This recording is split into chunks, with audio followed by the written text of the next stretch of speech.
Hello, everybody. Welcome to another episode of the Atlanta Sports Special. Today's date is April 10th, 2026. And boy, howdy, do we have some stuff for you today. Today's a longer episode. We got Kenny back in the building, back ready to speak about the Braves, the Hawks, and everything that's going on in the offseason between our other teams. Thank you guys so much for listening. It is going to be a jam-packed show. Very excited about it. And like always, let's get it. Yeah! ATL on the rise, you know how we do. Beach tree dreams, dirty birds flying through. From the gridiron to the diamond, courts to the pitch. We reppin' ATL sports, every team, every niche. ATL, where the flames ignite. From Truist Park to the bins at night. Dreams take flight, Hawks soar high. United we stand, reaching for the sky. It's been a couple weeks, but I'm back, and I'm super happy that Kramer here took over while I was gone. So Kramer, real quick, I just want to clap it up specifically for you to start it off. I appreciate it, man. And dude, he's old. He's 30 Dude, now, dude. I'm chopped up. Yeah, dude, I'm washed. I'm washed. I turned 30 yesterday, or as we record on Thursday, April the 8th, I turned 30, and dude, I don't know. I woke up this morning, my back started hurting, my knee locked up. I was just like, what the hell? I had a headache. I just had maybe... That's how it goes.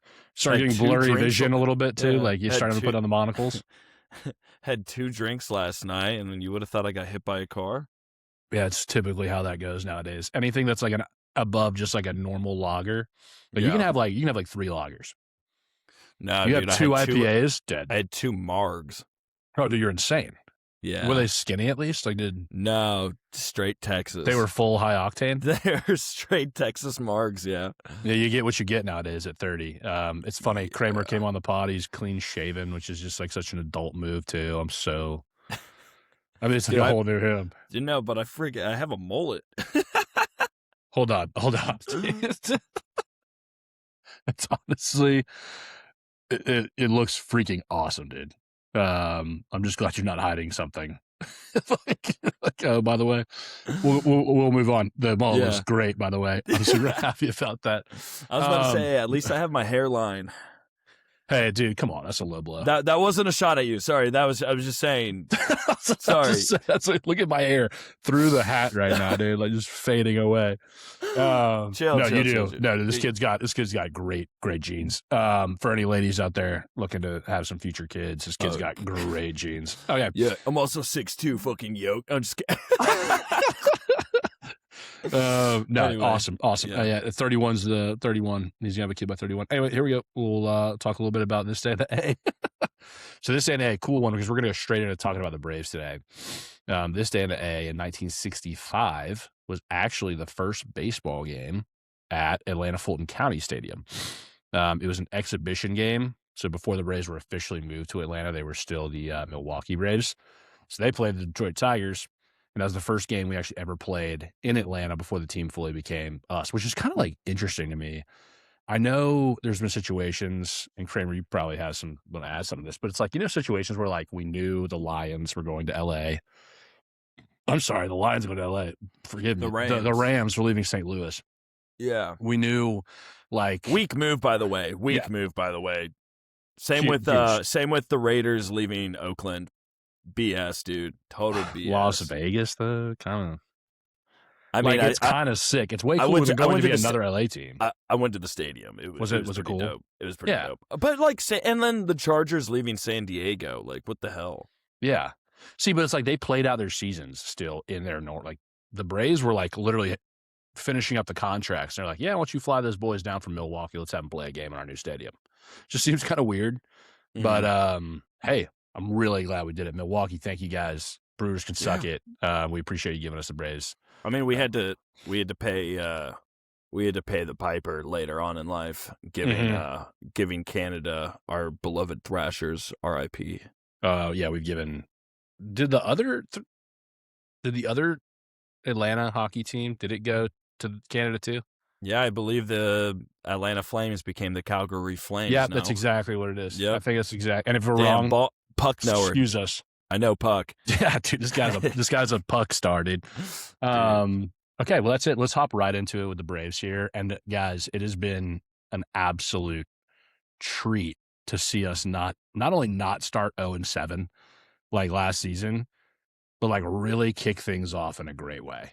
See, I was thinking about that, and I spoke about that on the solo episode a little bit, where I'm just like, it's so cool.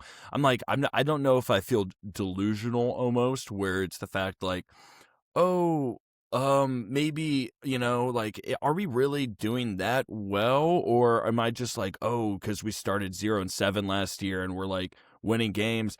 And then last Thursday happened where we beat the Arizona Diamondbacks, who were in the World Series not too long ago, 17-2.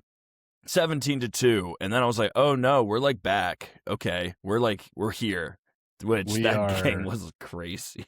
We're so back, dude. It's one of those things too where when you come into a season with as much disruption as the Braves have had in spring ball and just before spring ball, I don't know if you like, as a fan, I'm sitting there going like, am I about to have to watch a team crawl to the All-Star break to hopefully be talking about a wild card spot at best? Like, right. And I think that's like really what a lot of people thought. So to be sitting at first in the National League East with an 8-5 record, and not only that, but here's the piece that really gets me is that the Braves have not lost a series yet. We have tied or won every series we've played in, including a 4-game in Arizona, like we just talked about, which we can kind of talk about some of the fun parts of that. Yep. But it has been a cumulative effort from the Braves so far. In fact, the only person who is not really contributing is Ronald Acuna, and everyone knows he's going to pick it up. Like, that's like one of those things where, like, he's batting like 167 right now. No one's worried. It's like he'll figure it out. He's still hungover. I mean, he won. He's still hungover, man. He won a trophy for his country. Right. I mean, he won the equivalent of the baseball, FIFA, basically. Yep. So it's like, you can't blame the guy. Yeah. And also, I don't know what kind of beer they drink in Venezuela. I just imagine that it's got like another 2% to it. Do you know what I mean? I imagine it's like Bud Heavies. I imagine they're drinking, like, other than champagne to celebrate. I think it's just like straight tequila. Like, it's he's just he strikes me as like a liquor guy. He's like, I don't know if he's drinking beers. You know what I mean? Yeah, and it's funny you mentioned that too, because like we haven't actually got to see Acuna drinking beers because when we were winning the World Series and all that, he was too young. Yeah. So we actually didn't get to see if he was a beer guy or not. So the jury's out. Right. We're going to have to win some championships this year to see if he's a beer drinker. It's confirmed. Like, that's the reason we didn't do it. But let's go through, let's talk about these games for a minute and just kind of start from the top here. Yeah. When we started with the series against the Royals, coming out of the gates, I'll be honest with you, Sale looked amazing. He got shelled in his last outing. And honestly, I heard he was dealing with sickness for about 4 days. And he was the one who kind of said, like, I'm going to go. His velo was still up there. I mean, he was hitting 97, 98 on the gun, but he just didn't have really command of anything that was moving. He'll be fine. I'm not worried about our Cy Young winner. What's been really cool to see is Bryce Elder and Grant Holmes be like a really nice, pleasant surprise. Oh yeah, absolutely. It's not to mention, nice to know we got a dog in the bullpen with Lopez. Yeah, oh yeah, that's huge, dude. Also, well, he's a starting pitcher. Oh, okay, yeah. Yeah, we got a starting pitcher on the mound. Yeah, in rotation. Sorry. But what was poetic about that fight? A lot of things, but hit me. Yeah, I think the most it's like crazy that it happened to be against Soler, who was our championship MVP. Yep. Yeah, I just was like, that's so funny to me. I don't know. It's just like, it could have been anybody else in the league, and we're fighting a guy that almost significantly carried us, him and Jock Peterson, to a championship. Yep. You literally throw that pitch or have that fight with anyone else. Every Braves stands over there like, beat his ass. kill him. But like you see Jorge, you're like, oh, dude, like don't do this. Like, bro, no, we come love on, you, dude. That ball is still in orbit from October. Yeah, 5 years ago. dude. Houston really has a problem, dude. That baseball's not coming down. Not at all. And yeah, just like, oh man, like don't do that, especially with Lopez, who's a dog. And then it was really legendary. We're kind of skipping some games and some numbers to get to this. Sorry, we're talking about. No, we're talking sorry, about.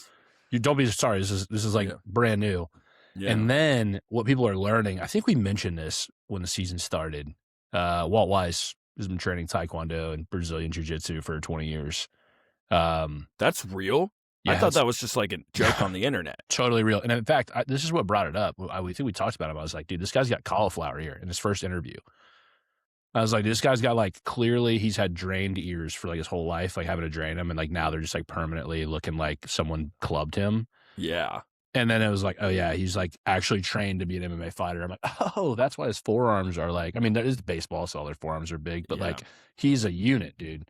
And that tackle form, I said it on Instagram, that's the hardest hitting white guy Atlanta's seen since Keith Brooking. And I think there's a chance we give him a look maybe in summer.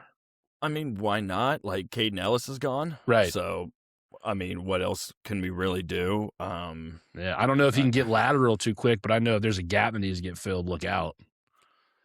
Go ahead and stick the boy in there. Yeah, stick our guy, Walt. Get Walt out there. Anyway, the game, we're gonna I want to summarize it a little bit. We'll talk about this as we go to here, Kramer. Okay. So we can kind of, because there's a lot. 13 games. We played 13 in 13 days.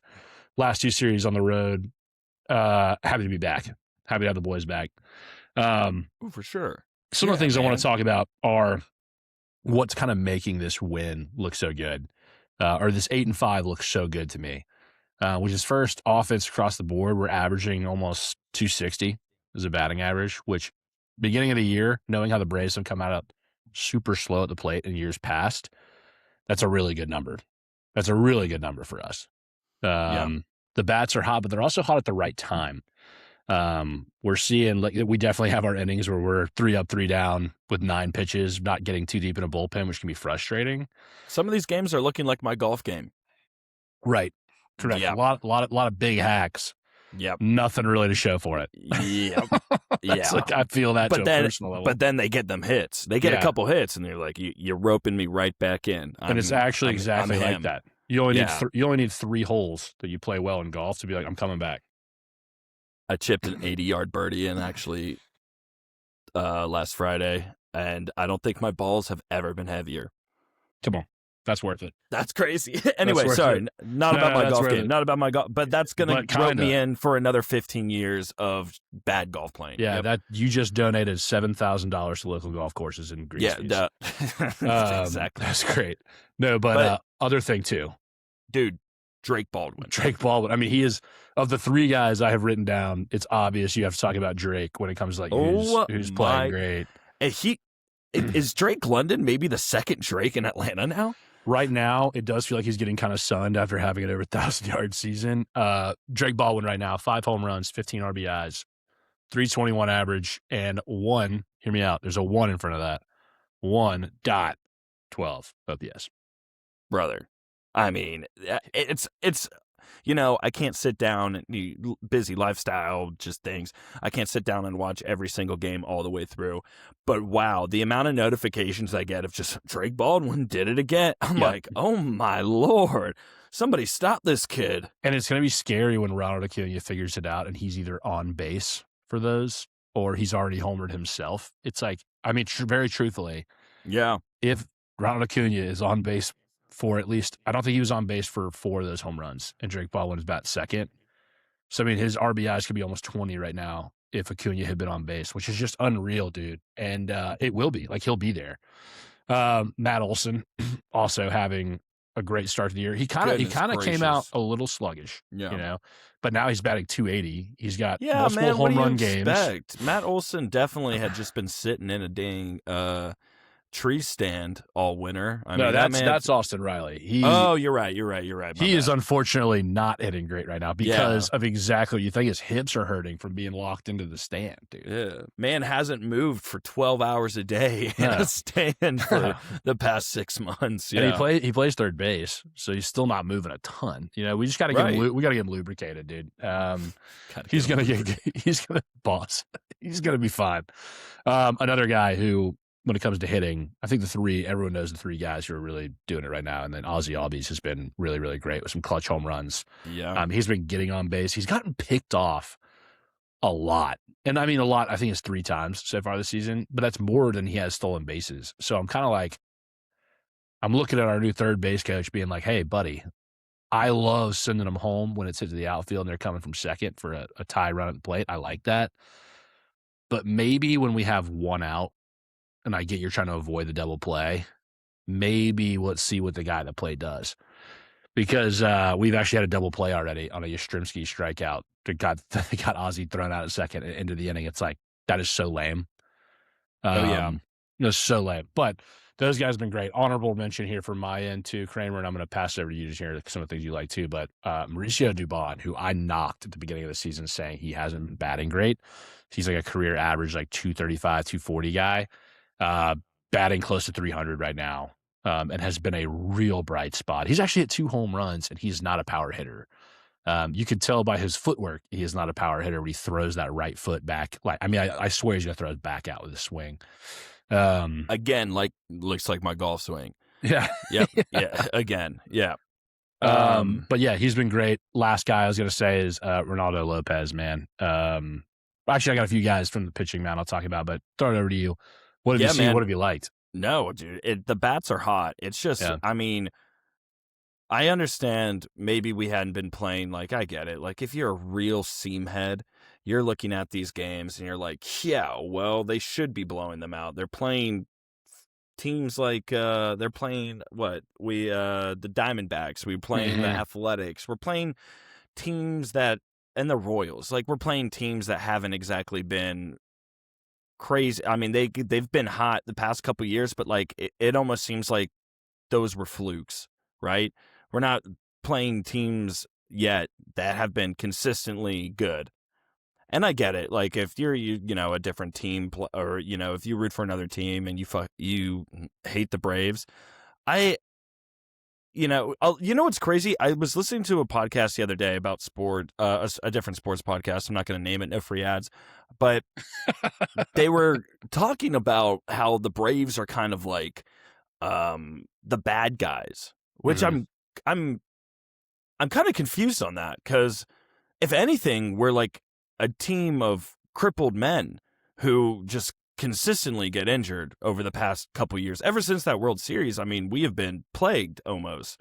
So it's almost like, again, I would say that this team is evil, the 49ers, but other people make that same argument that I just made for the Braves for the 49ers, right? They're like, how can you hate that team, blah, blah, blah. And I'm like, well, first of all, Kyle Shanahan.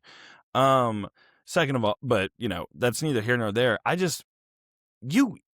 How can we be the bad guys? We went 0-7 last year. What's the rationale for that? Like, did they give that's some, what like, I'm saying. Like, I don't know if you can say that. We're the bad guys. We didn't make the playoffs. Like, we have a team of, like, we're having to tie together pitching. They're doing great. Respect, guys. Doing great. But, like, for the most part, our fan base is, like, one of the least problematic fan bases unless you and I are in the stands. We do have a huge fan base, though. I wonder if it's, like, the idea that, like, we're self-proclaimed America's team, because when Turner Broadcasting came on, it was us. And I think the Yankees were the only ones who were broadcasted nationwide.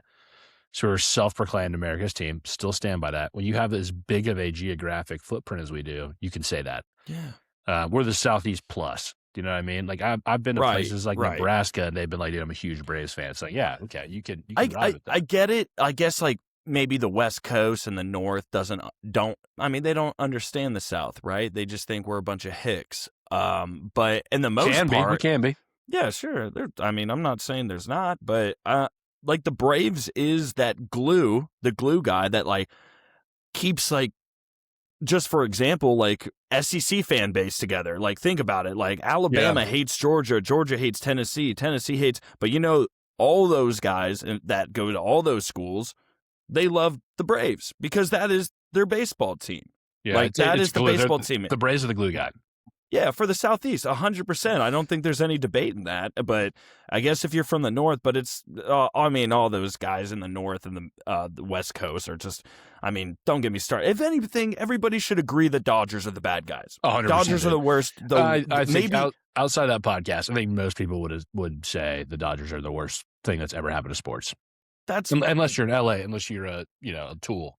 Yeah, you've been a Dodgers fan for 3 years for sure. Mm-hmm. Yeah, unless you're one of those people who spent your entire rent check to get a Gucci LA hat and you don't even wear it to the games. It is what it is. I don't want to get too like. I actually talked to someone about this. I was like, I need to really pull back on the Dodgers. They've been really like, there's some hate harboring it, so I'm avoiding it. Good luck to your season. There's a fine line between you're allowed to be a hater and them living rent free in your head, and you can't let them have that over you. Mm-hmm. You can't let that. You can't let them have that. And I won't. I just refuse to do it at this point. But you know what? It is what it is. It is what it is. 100%. We got a lot of good stuff going for us. So if you hate the Braves, dude, you're just kind of like petty. No, exactly. But you're just petty. To my initial point is, I get it. We've had some easier teams to play. All right, here's the deal. But I guess that's what you asked me what like one of my favorite things is right now is just seeing us put up a crazy amount of runs. Yeah. I mean, we're not, typically when I think baseball, like 4-2, 5-4, like close games. I mean, that's been the Braves like MO for like as long as I can remember. It's like, hey, we're winning by 5 in the 8th inning. How about we change that 5-4 by the end of the 9th and we barely win? Like that's been their MO. But we're winning games like 8-2, 7-2, like 17-2, 17-2. We're murdering these other teams. So that's what other people should consider. It's like, we've maybe considered playing an easy schedule right now, but when we're playing these teams, we're murdering these teams and coming in clutch in the closer games. I really like to see that. Like I know we gave up one either 9th or extra inning game recently, but I was telling this. So obviously you'll probably saw Kramer's post. I did have a child. Yes. Hey, congrats, girl dad. I do. Yes, thank you. I appreciate it. Respect. It's a huge commitment that I'm very excited about.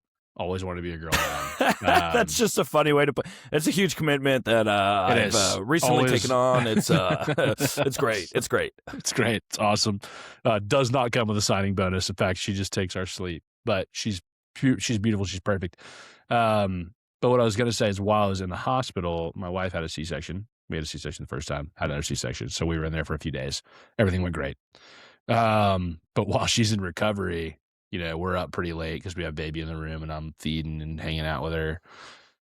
And I'm watching the D-backs game when they put in their backup catcher McCann that we just like Jorge Mateo, just like hitting balls 460 yards off of. And my wife is over there, poor thing. I mean, she's got every narcotic to keep the pain away in her system. And I'm just sitting over there in the corner jabbering her ear off. Because they started the game at like 9:30. So it was like 12 o'clock at night. I'm like, babe, Braves are up 7-1. And then like 2 minutes pass. I'm like, 8-1. Babe, they're up 10-1. She's like, dude, shut up. I did that literally until we won 17-2. I'm like, they got their catcher in. I was having such a fun time. And which, in my opinion, like if I'm going through pain or something like that, given like I will never experience childbirth, and have you ever had a really bad cold? have you ever had a really bad cold before? Because I have, and it's been pretty tough. It's been pretty tough. I'm gonna anyway, dude. My wife's in the other room, dude. She's going to beat my ass. I'm sure she heard it. I'm sure she heard that. So, anyway, you've never known the pain of childbirth. That's where you're heading. Yeah, and but in my opinion, whenever I've been in pain, I've had multiple injuries in my life because I'm a pretty reckless person. Nice, self-proclaimed reckless person. Anytime I'm in person. pain, I think the best thing is is a distraction, and I would rather be annoyed than focus on pain. So why not? I think this is the difference is when your abdominal wall is cut open. Laughing can hurt pretty bad. So, listen. No way right now. I'm just saying it like that.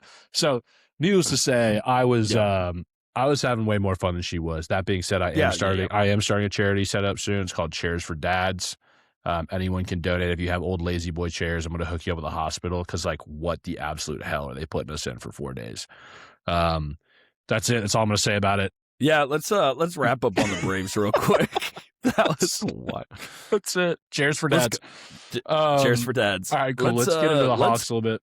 Let's go to let's transition to the good old Hawks that have been, dare I say, are trying to sell the season. So last time we all talked, we had just moved into 6th place. I believe is where we're at. We are currently in 5th. But the margin between the two is narrowing by the moment. We're tiptoeing to going back to a playing game. So here's the situation. The magic number is 1. The Hawks just have to win 1 game. And we play Cleveland, who we just lost in a absolute horrible way, man. CJ McCollum literally missed that shot getting off by his fingernail. That was that was the Knicks. Which that was the Knicks. That was I'm the sorry. Knicks. Yeah. But no, you're good. You're good. But I agree. I mean, get a hair of a second. I mean, his fingernails touching the ball when the clock goes off, which I guess you can't reverse. But yeah, you know what? I'll get ahead of it right now. Eat your heart out, Knicks. Congratulations. You beat Big Bro. Everybody gets 1. Shut up. I also feel like the Knicks game, like without Trae Young, is more like, you guys are just kind of squares. Like, you know what I mean? You guys are hating on the Hawks now. It's like the guy that like ruined y'all's life for the past isn't even on the team, but we have we're not worried about you, younger dude. Team. Yeah, you got your number 1 player's name is Jalen Brunson, dude. Yeah. What? That sounds like a SoundCloud rapper, dude. I'm not going to sit here and be made fun of by you. Jalen Brunson. Zesty Carl Anthony Towns over there talking. I can't deal with this, dude. Like, I'm not going to be heckled by you. Carl Anthony Towns sounds like a Dalton, Georgia Chevy car dealership. Come on down to Carl Anthony Towns Chevrolet. Like 100%. Dude, get out of here. Some small town where every car dealership for 10 miles is just Carl Anthony Towns. Like Carl Anthony Towns Chrysler, Carl Anthony Towns Ford. It's KAT Chevrolet. Like, come on down. Shut up, dude. God pisses me off, man. What is he so good for, too? Jackass. But let's go back. I'll be a huge fan of him as soon as he's off the Knicks. 100%. Also, I want to talk about what was last night, I believe. Again, I'm sleep deprived a little bit. So the Cavs game was last night, and I'm not for misremembering. That game, I want to say something about that game, and I'm really excited that they're coming to Atlanta now. We're out of Cleveland because Jalen Johnson was the difference in that game. I don't know if anybody looked at it, but he shot 4 of 16 and went 0 of 5 from 3. That is an off game, and we only lost by 6. It's his worst game of the year, right? And other than the game we went to where he got hurt in the first 7 minutes, but it literally is like one of those things where that's fine because Kuminga came out and debuted, baby, and who has not been doing points in the third, like in 3 quarters. So. Well, we were also playing the Hornets, and didn't we win? I mean, no, we were playing the Wizards before Trey came, and before dude, they were that was like the most incredibly bad team I've ever seen play basketball. But Kuminga had 24 points on the bench, but in clutch time, he is still taking shots that are just so bad. And when he catches the ball, you immediately know what he's going to do with it. Like he's going to try to either shoot or go to the rack. He's not looking to come off the screen. He's not going to go anywhere else. If he's going to be on the court, which he was only on the court because Jalen fouled out at the end, he's got to be more diverse and understand the ball doesn't need to go through him. It's got to go through Nah. It's got to go through Big O. It's got to go through CJ, who's been there. He's got the experience more than anyone else on this team. I didn't like our shot selection in the end. We lost by 6, which really was more like 3 because we obviously had fouls at the end where they shot free throws. Yeah, I want to see this again. I want to see it at home. I want to watch it Yeah. again. I think this could be the game. If not, I really do think we got the Heat's number, and we'll. No, we're gonna. I think again, we just need to win one, right? We can win two, like secure that. Like you said, they come to play at Atlanta tomorrow. I think we're gonna be good. I'd love to win tomorrow too to rest some of the guys. Is that crazy? No, not at all. That makes sense, right? I mean, dang, dude, when was the last time we were able to like rest players? Anybody, dude. For even one game. For even one game. What's the luxury of like, oh, hey, we don't need you this game? That's crazy. Don't know. That's like. That's nuts. But before those two losses, yeah, stomp the Sixers, stomp the Mavs, stomp the Nets. Yeah. Yeah, and everybody's talking about the big bad Celtics. Like I see all these analysts talk about, is there really any competition in the East? Is like the Celtics significantly better? Brother, we just beat them by 10 points like last week. Yep, and I know with Cade Cunningham wasn't playing. We played the Pistons, the other team. They're like, who can beat them is those two in the East. But like, dude, we beat both of those teams by double digits. So I just think when you get in the playoffs, the one thing I'm concerned about, whether it's play-in or not, is this team is super young and has basically zero playoff experience outside of C.J. McCollum, who still really doesn't have playoff experience. Because think about it, he played with freaking John Wall and the Wizards. Like, yeah, do the pause for the John Wall real quick. But that's like legend. So no, I agree. That's actually the point I wanted to bring up is that this team's so exciting. It's so cool. Like what they've done with, the end of February to the beginning of April, they went 16-2 ever since trading Trae Young. So it's like we're in general witnessing history of something that where I can't recall like the last time a team traded their quote unquote star player and has just absolutely been for the benefit where they've just gone completely off. They've gone nuclear, some would even say, right? Mm-hmm. And it's to the point where it's so exciting to watch these games. And shout out my little brother, Kevin. I bought him tickets to the Sacramento Kings game. Him and his girl, he has a girlfriend, long distance relationship, whatever. And him and her have never been to State Farm Arena. And I was like, no, I'm hooking you guys up. They had a great time. And it was a great time because we were going to win that game. Mm-hmm. But this team has just been so much fun over the past month, and I'm worried of the sake of the matter. It's like anytime a team has ever been fun to go watch, like especially near the end of the season, and they get that playoff spot, it's usually set us up for disappointment. Yeah. The only outlier I could think of is the 2021 Braves after All-Star season. Just crazy. Barely creeped in to win the division to win the division with just barely over 90 games and then dominate. Also, I want to correct myself. Quick correct. Go. Again, apologize. This is the sleep talking. C.J. McCollum played with Damian Lillard, not John Wall. I knew it was wrong as soon as I said it. We just hit that dance for nothing. That's fine. We're keeping that in. Clip it. Yeah. It looks sick. Definitely played for multiple seasons with Damian Lillard. Kind of same thing though. Haters are not going to like that. Who like Damian Lillard, but kind of same thing. Yeah, dude, I'm nervous, and I think it's just the Atlanta in us too. But it's really not because they're so inexperienced. I got to see something first. Yeah, I think it's healthy to keep a certain amount of skepticism, especially as an Atlanta sports fan, because this is going to sound sad, but I've learned very fast in life, like, don't get your expectations too high so you don't get super disappointed. Learned that really fast as an Atlanta sports fan. But this team is just keeping me on the edge of my seat where it's like week after or game after game in general. You're like, holy crap. You're like, dude, they just keep doing it. They mesh, dude. And I feel like correct me if you're seeing something different, but like they really do, when a unit goes off the floor, they play fast, quick too. It's like, it's not like it was early in the season where it's like we got Keaton Wallace coming in. He's going to miss 7 threes, turn the ball over. And now it's like, okay, like coming off the bench, one of either Nah or CJ is still in the game. And on top of that, you got Moge, Kaminga, Jock for rim protection. Did I say Moge? Like, he's actually picked it up again, which has been great to see him be aggressive. You got Corey Kispert banging threes. You still got a perimeter threat. Yes, sir. I mean, they're deep. Like, the bench is deep.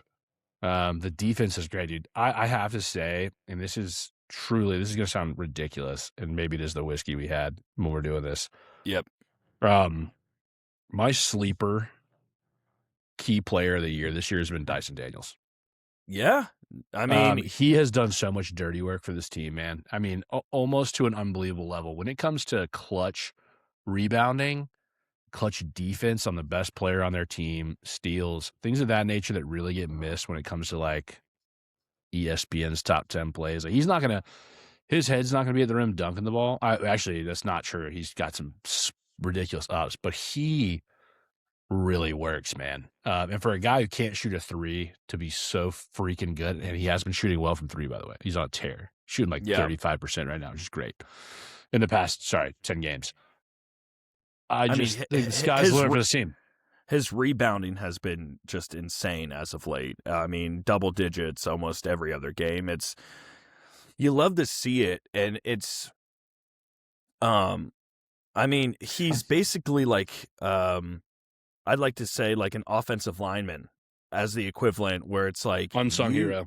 You are not going to even care about the offensive line. Like, as an average fan would not care about an offensive lineman until he starts messing up, but you are not going to give him the praise. You're not going to give him his flowers when he's doing that dirty work in the trenches, and that's exactly what he's been doing. Yeah, man, when I see a loose ball, or I see a ball go up, hits hard off the iron, going up in the air, and you got 2 6'11", 7-foot centers who are boxing out fighting for it, and Dyson Daniels swims underneath them and gets a rebound and or putback. To me, I'm like, man, that's a motor guy. He's not very verbal, but he puts it out there, man. I mean, he looks kind of like a meerkat, and he acts like a meerkat too. He's scrappy as hell, and I love him. I got to tell you, I'm just like, I'm high on Dyson Daniels stock, and I appreciate all the work you put in, Dyson. If you hear this, we'd love to have you on the show. Yeah, great pick. He was a great pick. But let's transition from that. You have any last remaining words for the Hawks? Let's win one, dude. I'd love to win. Let's win this first one so we don't have to worry about it. Exactly. Let's one and done, get the players some rest, and put the bench out there in the next game, Just I want Corey. I want Corey around point the whole game. Let's get that spot going. Yeah. Let's talk about the next of the big three in Atlanta, and that's the off-season free agency with the Falcons, right? So, I mean, I haven't, you haven't been on the podcast since some of these signings, so I gotta. We have the bring me into the fold, dude. Bring me into the fold. We have the weirdest quarterback room maybe ever. I saw what's his name. Trevor Siemian. We signed Trevor Siemian to our to be the third string, but I heard there's a chance that man gets promoted to the second string, and I'm like, over who? Over two? Over. I mean, if Michael Penix isn't good to go, I mean, he has to be elevated now. So hold on, we're already assuming Tua is going to be our starting quarterback for the 2026-2027 Atlanta Falcons. He has 2 functioning legs and half a brain. So, I mean, is it better than any other quarterback we've had in the past couple of years? Dude, with 2 functioning legs and half a brain, let's just get Antonio Brown to come play. I mean, we might as well just put Ritter out there again. I mean, like... No. I mean, honestly, I still think Tua has a higher ceiling than Desmond Ritter, which is a low bar. We had Felipe Franks starting that quarterback at one point. Like, let's not forget that. Like, I don't know. It's Thanks for doing that, by the way, Felipe. That was the equivalent of like, hey, we need a fifth. Will you come play and pick up basketball? I mean, that was the equivalent to they might as well have just, like, hey, Section R, seat 207, you've been selected to be the quarterback for the Atlanta Falcons for this game. Or like, could you imagine it or different? They just come out and they're like, hey, we're actually going to be all-time defense today. So you don't even have to kick off. Like, we're just going to play defense. We got a better chance of scoring. Yeah, hey, you're good, buddy. Yeah, don't worry about it. We're going to get these legs active. So, but yeah, our the only like really major piece that we've picked up in the past couple weeks is Brian Robinson Jr., which great. I saw that one too. Massive pickup. I mean, he was just backing up Christian McCaffrey, and that guy's got juice in him. I mean, that guy wants to be a starter. We picked him up for, I mean, again, the amount that we picked him up for, it seems, and the amount that Tyler Algier signed for, it seems almost like we could have just kept Tyler. Dude, that is exactly what I thought. I was like, okay, like I don't get what the Falcons are doing, because I was like, oh my gosh, we got Brian Robinson Jr. That's a great. And then I saw what he signed for. I go, I mean, would it be that hard to keep Tyler? Like, I don't know, but I mean, Tyler Algier, I love everything you've done for the city. You know, 7th round pick turned superstar basically, but 1,000-yard rusher. But dang, dude, I love that Brian. Do you Robinson think it's Jr. more pickup. like? Do you think it's more like it came down to it? Like on paper, they're like, these guys are both great, but Brian's been shot, and that's sick. So we're gonna pull the trigger on Brian. I just Brian's shot.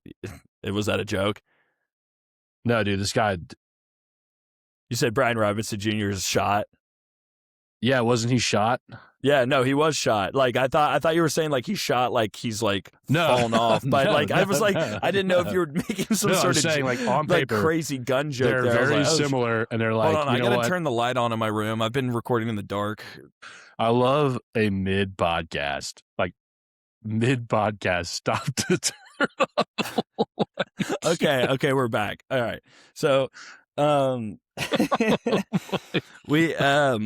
we like to have fun here, okay? Yeah, we're having fun. We signed some help. I think the biggest news that just like, of course, happened yesterday on my birthday. Just like, you know, I thought things were going a little too smoothly. McGrady just retired out of nowhere. The guy we signed for $70 million last offseason tore his ACL in a preseason game and then retired. So thanks for robbing us. Thanks for nothing, dude. So him and Kirk just got away. Like, dude, they're probably got houses in the same neighborhood. They probably bought the neighborhood. They might have the same agent where it's like, dude, I don't could you imagine being that agent? He's like, I don't have to worry about agent's BS, going. Dude. Like, that agent is going to Canton, Ohio. He's going to be in the Hall of Fame. Yeah. I mean, if there's an agent Hall of Fame somewhere, I imagine he is going to be like the first statue when you walk in. It's like, this guy got. Kirk Cousins just got another. I know it's not like fully guaranteed. $20 million is guaranteed though, but like some crazy contract with $20 million guaranteed for a guy who 37 up torn Achilles. God, dude. $20 million guaranteed. I think people should look at this. Other teams should look at this like a spit in the face, because this is going to ruin the market. A contract like that for somebody that washed is insane. Like, I don't know. It kind of blows my mind. It's disgusting, dude. It's so bad for the sport. But anyway. Good for Kirk, though. I mean, honestly, yeah. I'm at this point, I'm kind of like, Kirk's the ultimate fleecer businessman. Absolutely. So kind of sick for Kirk. But anyway. All in all, it sounds like some really good pieces for the Falcons, though. Yeah. But with this retirement of our right tackle abruptly retiring, that has just shifted the draft completely for us, because we were going to be. Dude, I feel like offensive line is like so still the focus. It should be. It was more like linebacker, edge rusher focus, because we still don't know full we don't know everything going on with the James Pierce Jr. situation. So it's no, dude, I haven't heard a conviction yet. That man is innocent of all charges. Innocent till proven guilty. Correct. If he is proven guilty, Shame on him. Yep, shame on it. Hey, probably shouldn't have done that.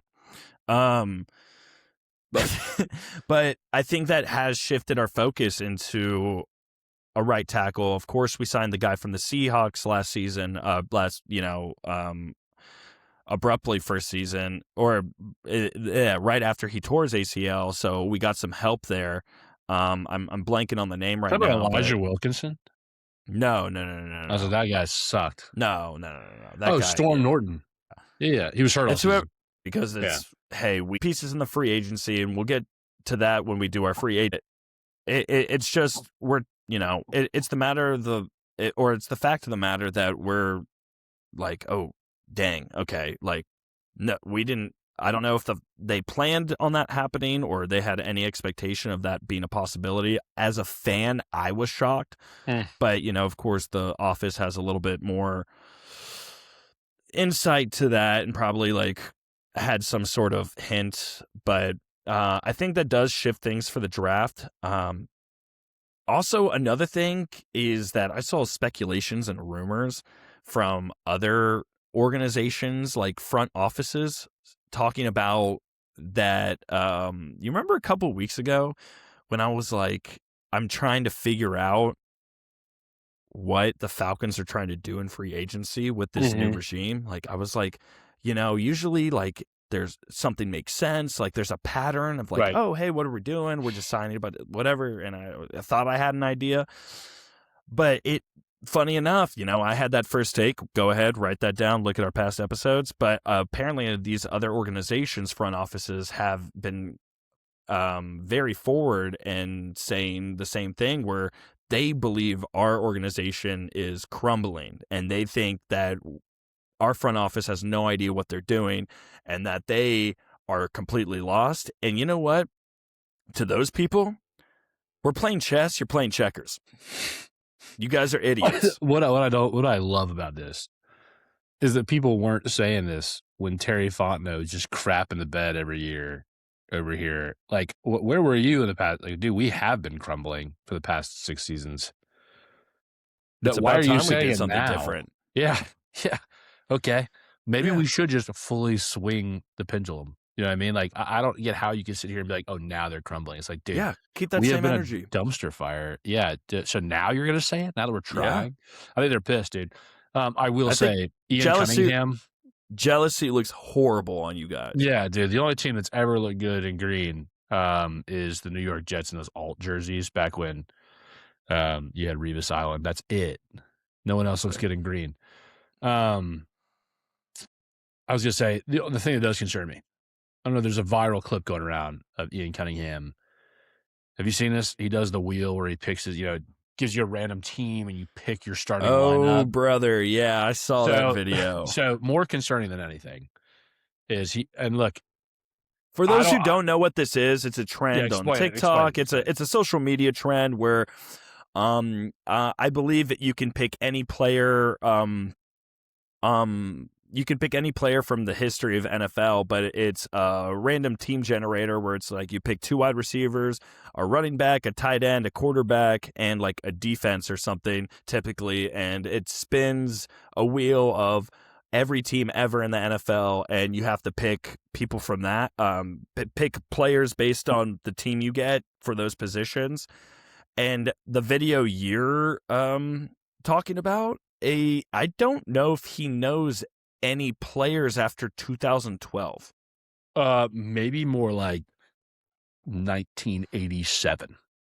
So I think one of my biggest concerns is, and look, he got screwed with a couple of picks. Sure. He got Washington. He picked a coach. Don't know the guy. Maybe I need to know ball better. Pardon me. He then got the Broncos. And he picked some wide receiver, dude. Some like Wes Welker wannabe. And he didn't pick Demaryius Thomas for wide receiver. He didn't pick Rod Smith. He didn't pick Brandon Marshall. Dude, he didn't pick even anybody. And I was like, okay, so we got to pause. I was like, okay. We got or their defense from 2012, like 2013 or something. That won a Super Bowl. Alib Talib. I mean, come on. Yeah. These are Vaughn, dude, come on. You got some dogs, dude. Anyway, so he didn't pick that. And then what really got me, and I think everybody, this is a unanimous, like, okay, we should be really concerned with this pick now, is it got to tight end, and he got Tampa Bay Buccaneers. Now, if you were to ask me, and this is recency bias, it was only a season, but you get to pick anyone who ever played the position for the team for any amount of time. It's like, oh, Rob Gronkowski won a Super Bowl with Tom Brady and the Bucs, and is widely considered one of the greatest of all time. Correct me if I'm wrong. Did Tony Gonzalez not play there for a minute? For Tampa Bay? Yeah. No. Well, he could have picked him with Washington. That's what I'm saying. Oh, sorry. Yeah, not He could have Washington, picked the one- Chiefs. Tony only played for 2 teams. Dude, why am I tripping? Why No, am I you're doing thinking this? of Algie Crumpler. Yeah. Algie Crumpler went to the Bucs, baby.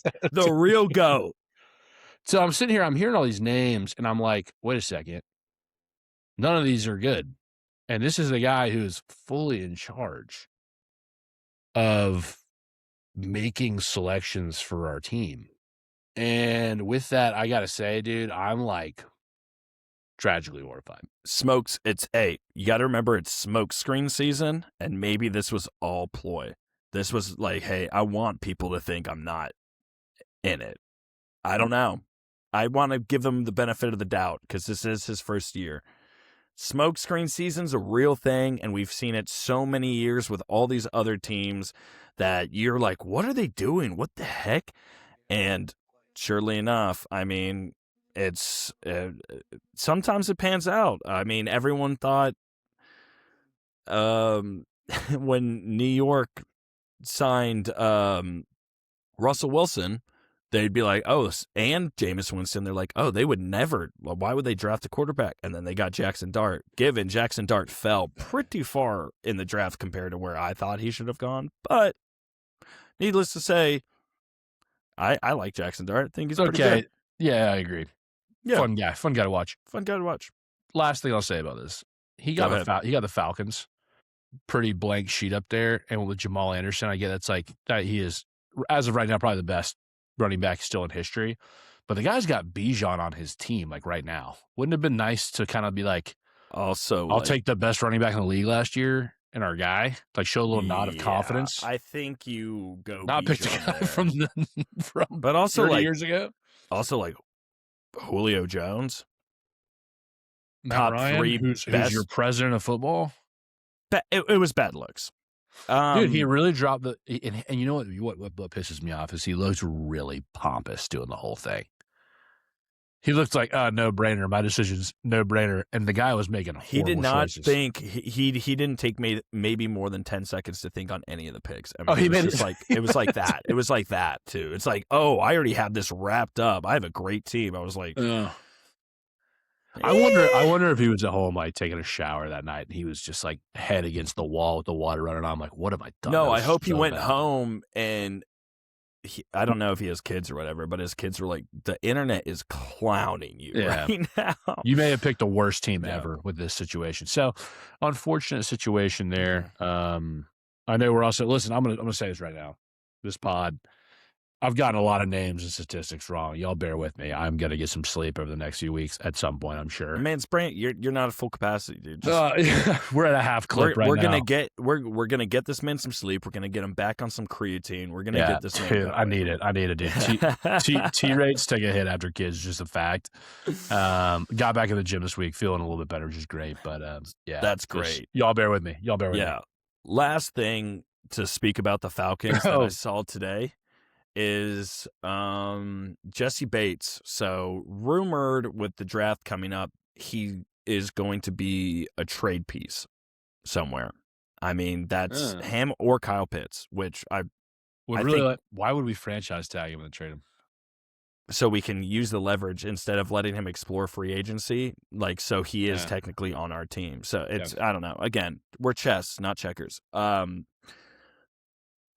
Jesse Bates came out in a press conference and says, I love this city. I love the team I play for. I love this organization. I want to retire a Falcon, which first of all, that gets me fired up. Yeah, I like that. I like that. That's massive. When you don't hear a lot of players on the Falcons ever say, hey, I would want to retire a Falcon. Nope. I don't even think Matt Ryan came out and said that, but he might have. But again, I don't know. The organization He came back, so COVID ruined the Falcons organization, and we were rebuilding for many, many years. Anyway, that being said, what are your thoughts on that? Because I personally, we saw him in quick spurts last year, right? But he disappeared a lot during the season. Yeah, and he also had a horrible start to the season. So what I think about that is if Jesse plays at his highest level, he's a guy you absolutely want on your team.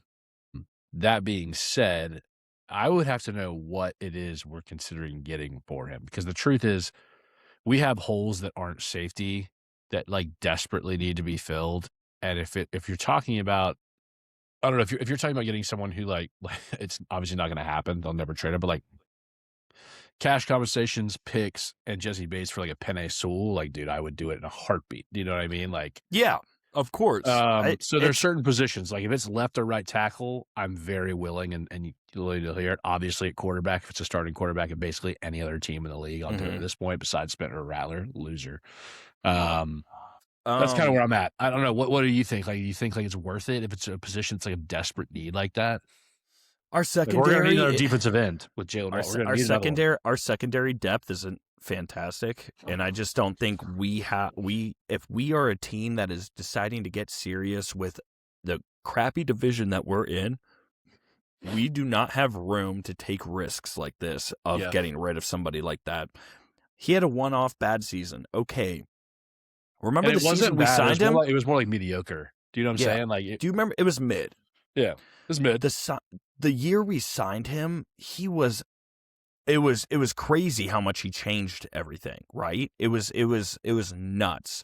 Like that defense alone with him on it 2 years ago when he got signed, it was just like, whoa! Like we were serious. Him and AJ Terrell out there was just like crazy. So. I don't know. Just to conclude with that is I don't think we should mess with the good thing that we have. We've done that too many times in the past, and it's gotten us nowhere. Yeah. We just did it with Caden Ellis, and we'll see. I guess my real final thought, thinking of like, our defense and where it stands and our linebackers, dude, there is a very real chance that your boy, Divine Diablo, is a captain next year on defense, and that's kind of got me fired up. One on this team who deserves to lead the front seven more than Divine Diablo, and maybe lead all. I just can't think of another person who deserves it more. Who has the fire like him? Honestly, he came out there. He goes, "I don't care that my forearm's broken. I'm gonna go out there and I'm gonna start clubbing people. I'm gonna force fumbles and I'm gonna get interceptions." I gotta be honest with you, man. Like, there's really nobody else who like culturally from Atlanta, like on the team in Atlanta, I would want to cheer on wearing that C on his jersey more than Divine Diablo. He becomes a captain. I'm buying a jersey with the C on it. I'm with you. Oh my gosh. I will do that with you. Mark our words. We're going to have black, red, or white. We're going to get an opposite of each other, and we'll wear them on the first pod when he starts. I will say, I guess, dang, dude. I mean, we're running 57, and we haven't even gotten to 2 other teams here. But I will say, it's been a while. We got some. It's been a while. We got a lot to catch up on. Your opinion on the jerseys? Pretty average, dude. Like, pretty disappointed. I think we look like the Cardinals. I'm glad that they didn't talk about it, but it is going to be in there. The black retro throwback are still there, so like that's good. I think we're going to be I think we are going to be breaking those out because we do not have a designated black jersey anymore. So I think we are going, which is ridiculous. Like, I don't know if we've ever had that in the history of the Falcons, and it pissed. The amount of group chats people clowned me in saying, you don't have any swag. Of course, you wouldn't find it clean and everything. I'm like, I think it's clean. I just think we look like the Bucks' little brother with those jerseys. Dude, we look worse than that. We look like the Cardinals' little brother, and it's bad. Here's what I'll say. I think the all whites, the red lettering, cool. That'll be fine. It's not even that cool because it would look so much better with black lettering. What I don't get is they're like, we want to make this true to like the culture and vibe of Atlanta. It's like, dude, go look at anyone wearing a jersey going to the stadium. They're wearing the black throwbacks.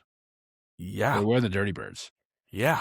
So if we're polling the people, nobody wants to wear stupid all red with a white lettering. At least, dude, just throw some black in it. That's what just really pissed me off is like, Black is the coolest color you can have for a football team. It's so intimidating. It's When I so think badass. We look like a bunch of disgusting red highlighters out there. I don't like it. I said it was mid. It's actually bad. I hate them. yeah, I'm not, go ahead. I hate them. Roast us all Definitive you answer. I want. can't do Like, it. Yeah. I think as soon as they actually get on the field next year and they're like, oh, they're cleaning everything, and then when you can't like tell the difference, like it's gonna look like a spring training game between the Bucks, or if we play Arizona, it's just like I don't know, it's ridiculous. No, I'm gonna buy the throwback Divine Diablo captain jersey. Like that's the one I'm gonna buy. Yeah, the black one. 1,000%. Yeah. Let's transition to our other football team. Dude, can we pause? Let's start with the dream, because there's something really exciting happening in Atlanta. Exciting is one way to put it. Yeah, you know exciting, what? We're actually dude, this is huge. The hiatus that you've taken, Atlanta United hasn't won a game, so we're not even going to talk about them right now. They are just looking like garbage, and we'll leave it at that. It's as bad as we thought it would be. Let's talk about the girls, baby. Let's talk about the ladies. And let's talk about... If you are hearing this news for the first time listening to this podcast, first of all, shame on you, because you're obviously not tuned in. But second but also of all, it could be because like most of my boys don't follow the WNBA. We're trying to draw some attention to it. That's fair. We have acquired very hype, in my opinion, very hyped up person. Do I think she's the best? No. But we have acquired Angel Reese from the Chicago Sky. I mean, I heard a podcast where she confirmed she feels like she's doing everything LeBron James did for the game. And okay. I gotta say, that is certainly a take. I couldn't agree more, dude. Honestly, I've never seen someone so voracious on the boards for their own misses and so adamant about their own success. And I gotta say, dude, I have personally been an Angel Reese hater. Her not. We have spoken ill about here on this podcast a lot of times, not even talking about the WNBA, just in general. But her brick montages on Instagram, they go viral every time. I can't help but like them. No more. Her jerseys have already sold out, and she got signed on Monday. I refuse to slander the name Angel Reese because she is the queen of the city now. She's our star, and I'm riding. I'm putting the old me no away, more and I'm growing up. No, oh my gosh, I'm gonna hype up every rebound she gets from other people or herself, dude. I'm telling you, when she has a double with 10 points and 20 rebounds on 2 of 25 shooting, I am going to be the first one to be chanting MVP in the stadium. We might. So, okay, so she's the big man for the team. Like, whoa, dude. Listen. She's not a man, dude. She's big woman. I don't want to say big woman. I don't want to say big woman. I don't want to say big woman. She's the physical presence in the paint for the team. That's a mouthful, but yeah, sure. Let's go with that. So, who was our true physical person in the paint last year for the team? It was Brittany Griner, right? Looking at the depth chart and the roster of last year, there was no true second person on the bench for our physical person in the paint. So that being said, we have a true 1, a 2. It doesn't matter. Like, I think they are actually going to complement each other very well. So, like, Brittany Griner is, despite all of her off-court stuff, despite how you feel about her, she undoubtedly is one of the best WNBA players to ever play the game. I think that's not really up for debate, especially for her position. So having Angel Reese come in, being that younger superstar already, to be kind of taken under the wing of somebody who's already has such high accolades in the league, I think is really going to benefit Angel Reese's career, and that she is on a way better path than with the Chicago Sky of like really elevating her game and becoming like a true superstar later down the road. Yeah, I'll be totally honest with you. I couldn't name you 2 people on the team last year, but that was before I decided to give this a fair shake and start kind of diving into this. I did know Brittany Griner was on the team. This year's going to be electric. This year is going to be You can call me and Kramer the Reese's Pieces, okay? I don't think people understand how much more this also means now, because between, in general, if anybody who hasn't kept up with the WNBA, I assume it's the majority of some of y'all, but if you're on social media, you know about the beef between Angel Reese and Caitlin Clark. Yeah. There's no doubt about it. You know about that. Every Indiana Fever game we play this year is going to be in State Farm, which is going to be so unbelievably electric now that we have Angel Reese and Caitlin Clark going at it in State Farm Arena. Those are going to be sold out games. I don't think people understand that. I went to our Atlanta Dream versus Indiana Fever last year, the first game with Caitlin Clark coming out and playing us, and I mean, it was more packed than a lot of the Hawks games over the years that I've been to. Wow. Okay, so look, we got primetime sports here in Atlanta. We just added a superstar. People wanted LeBron James. They wanted others. They wanted Anthony Davis. Well, guess what, guys? You got something better than that. You got Angel Reese. So say thank you. Say thank you. Hey, thank you. Hey, say thank you, Atlanta Sports. Thank you. You're welcome. Hey, listen, I want to say something real quick. Go Kramer, for it. And this is kind of, I know we've been going a while here, so I kind of want to try to put a little bit of a bow on this. Right now, April 9th, we're in an incredible season for sports in the state of Georgia. Absolutely. The Hawks are 1 win away from not having to play in a play-in tournament. The Braves are 8-5 and playing really good baseball despite everything they have going against them. And the Masters is currently going on in Augusta today. And Scotty Scheffler is coming out of his shell after playing horribly. There's not much more as a fan of sports in a season that does not pertain to football that you can ask for. And Angel Reese is a freaking dream player. So Angel Reese is on our team, which, you know, despite how you feel about her, it's great for the team. Our team looked great last year.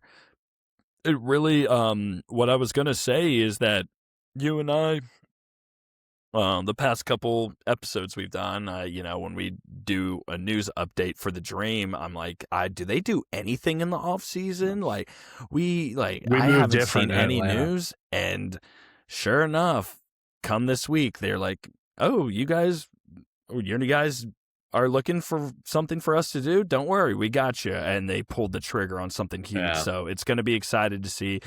It doesn't matter if you're a sports fan or an Atlanta sports fan or a sports fan in general. If you like sports, what's happening in Georgia right now with Atlanta teams and the Masters going on, we're shaking things up. Huge things are happening right now, and I'm here for it. It's so exciting. With the draft coming up later this month too, we have so many good things to look forward to, and I couldn't be more excited. I totally agree. And this is like, do you know what the trade for Angel Reese, by the way, was? Like, how much money we had to pay her? Like, it was it wasn't contractual because I don't think she's on a contract here yet since she's still so young. It's she's getting paid nothing. She's getting paid rookie contract, but she was a higher pick, and then there's a lot of things, but we gave up a first and a second this year, and then we gave up a first, I believe, for the next year as well. We gave up a lot. No, I'm not. We gave up a lot. So I'm not laughing. I shouldn't be laughing at this. I pulled up the number of what she's making. It's not funny. Okay. Anyway, but I was gonna say it reminds me of semi-pro when they trade for the older guy, and they're like, "What did you guys trade for?" It's like, well, we traded our washing machine. I took a look at it and I thought, we really need that washing machine, but I'm an aggressive owner. I got to pull the trigger on this one. Right. That's pretty much the equivalent of her contract. So I'm glad to at least hear that we forked up some picks because she's worth it. She's the best player in the league. Yeah, and I wonder from an Atlanta Dream like front office perspective if they just don't see anything in the next couple years coming from women's college basketball or anywhere international, that they're not seeing anything that might be good, or if this is their like, because we did outstanding last year. I mean, of course we get first playoff series. We get kicked out by the Indiana Fever, but I guess that was that was kind of predicted. But I think this is their like version of going all in, and it feels that way. I mean, dude, that's a huge. I mean, that made if we give up first round picks in the next, obviously you don't have it, but like say for the Falcons, like for two first round picks, and a second we're round going all that's in. the equivalent of getting like a Lamar Jackson. You know what I mean? Yeah. Crazy comparison there, but yeah, for sure. They're both the best in the league. Yeah. Okay. You're correct. Absolutely. Well, do you have any final points on any of the teams? I mean, we covered a lot today. It's been such a pleasure, catching back up with you, man. And again, blessed you and your family with the new baby, just glad to have you back here, sipping some whiskey and talking to you, brother. It's been great. I'm super excited to be back. Why don't you send us home, and happy birthday again? Appreciate it. Hello, everybody, and thank you so much for listening to another episode of the Atlanta Sports Special. Whether you flew here or you grew here, we appreciate you guys listening. I love you. Yeah! ATL on the rise, you know how we do. Beach tree dreams, dirty birds flying through. From the gridiron to the diamond, courts to the pitch. We reppin' ATL sports, every team, every niche. ATL, where the flames ignite. From Truist Park to the bins at night. Dreams take flight, hawks soar high. United we stand, reaching for the sky.